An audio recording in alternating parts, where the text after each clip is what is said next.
am like shaking. I don't even know if you can tell. There's 2 lines. This is insane.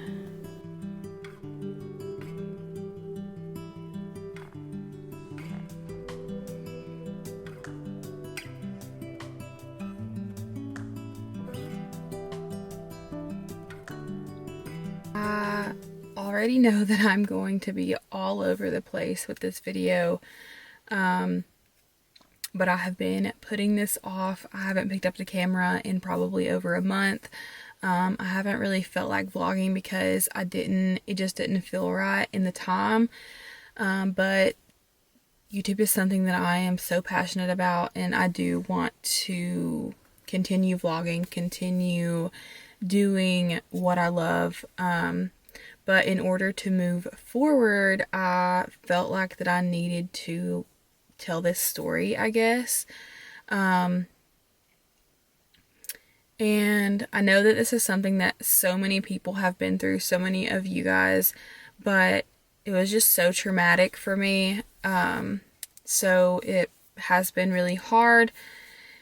And so I found out, I took a pregnancy test. I found out that I was pregnant, and immediately I wanted to just vlog. So I did pick up the camera. I vlogged showing the pregnancy test, everything. And it was kind of a shock at first because we weren't trying.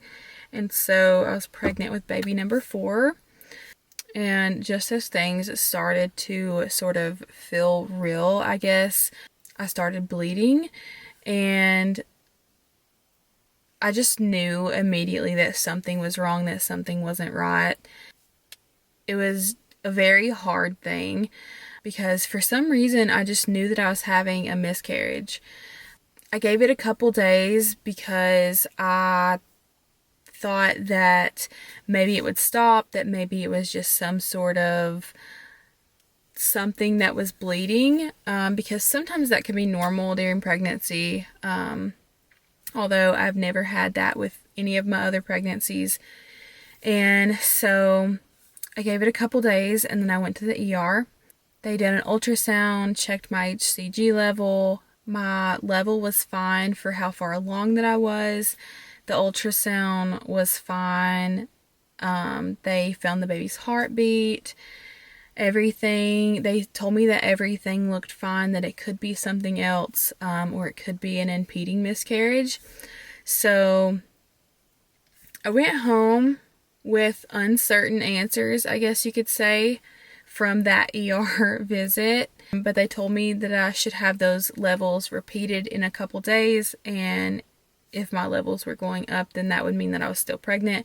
If they were going down, then it would mean that I was having a miscarriage. I gave it a couple days, and the bleeding got worse than it was before, so I decided to go back to the ER. And they rechecked my level. The level had doubled, which was what it was supposed to do. So they told me that everything still looked fine, but to get in with my OB doctor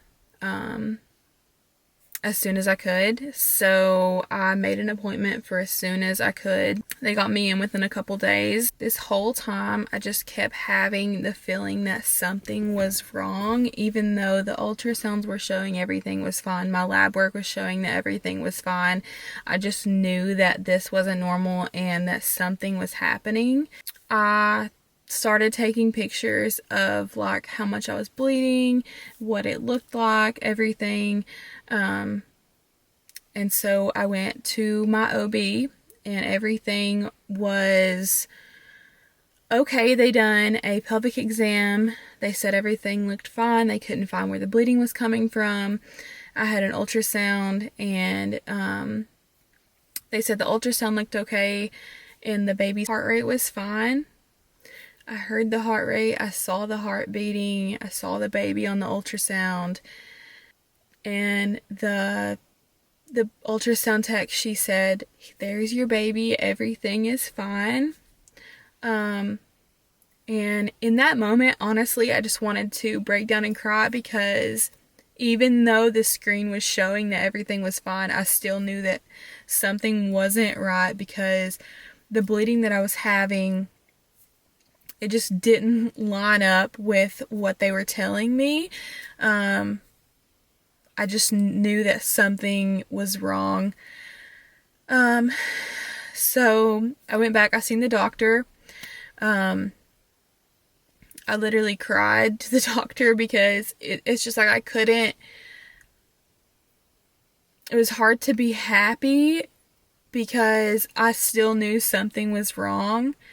So she told me that if I kept bleeding, if it got worse, to come back or to call them, and that it still could be an impeding miscarriage, but at that point in time, everything still looked fine. So I left the OB office. Seth and the kids were actually in the car because I just told Seth to stay in the car with the kids, that, I would be fine. There was no use bringing the kids in there with us because, like I said, I felt like something was wrong and I didn't want the kids to have to see that. They didn't even know at this point, and they still don't know, because how do you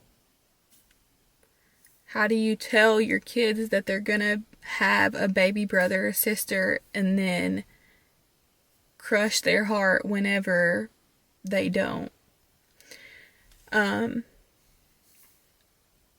So I left the doctor's appointment. We ran to Target because we live over an hour away from Target, and my doctor's appointment was over that way. So I ran in there, and as soon as I got into Target, I went to the bathroom and I was just pouring the blood, and I started passing these huge clots that were probably the size of my hand. They were the size of my hand. I literally took pictures of it. And I had to go to that bathroom 2 times, and that was happening.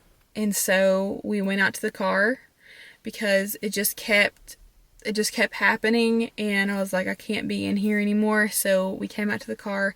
I was bleeding so bad, I called the OB. I was like, I just left, but it's gotten way worse. And they were trying to talk to me on the phone and ask, how big are the clots? Are they quarter sized? Are they dime sized?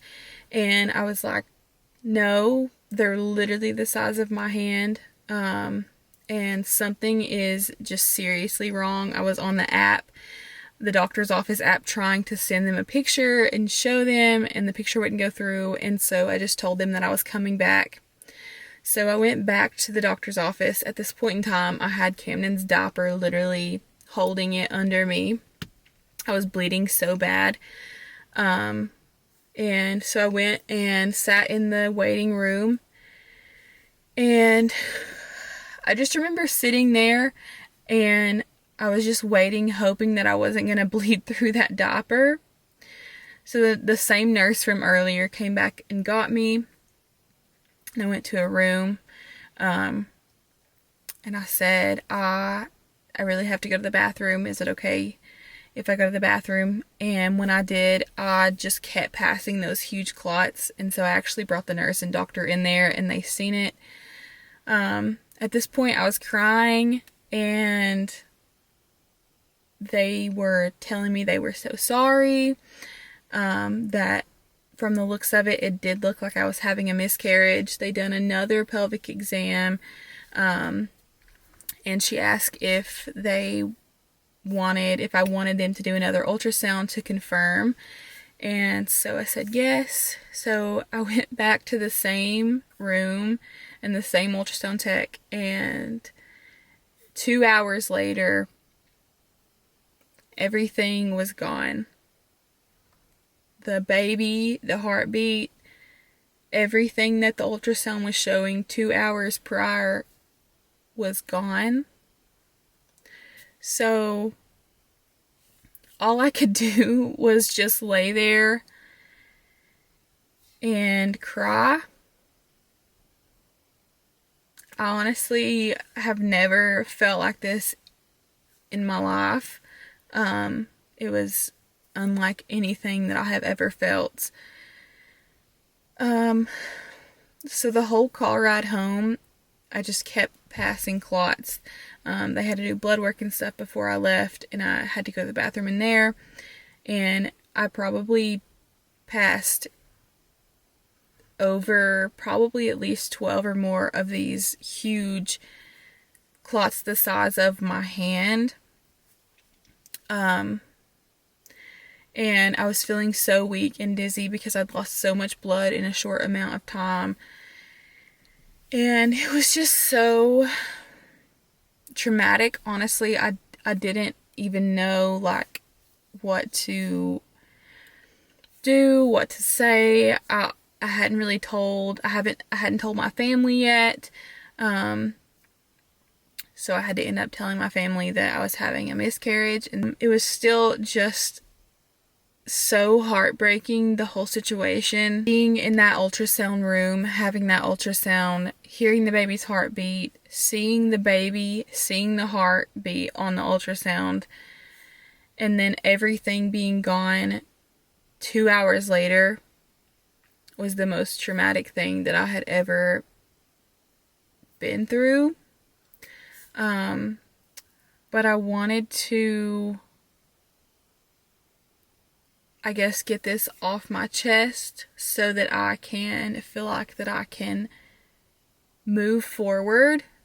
Even though it's been so hard just going through and just knowing that it would have been another baby. I just know I'm all over the place with this video. But I guess I kind of wanted to explain the reason that I've been MIA.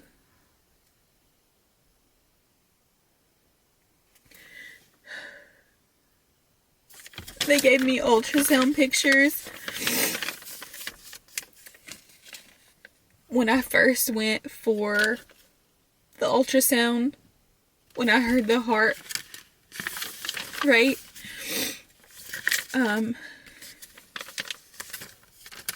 was 134.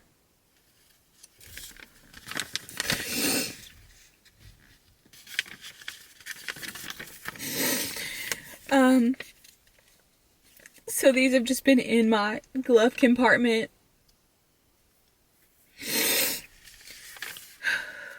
It's so hard to talk about because how do you talk about having an ultrasound, being pregnant, having an ultrasound, and then 2 hours later, everything being gone, and it just hurts so bad.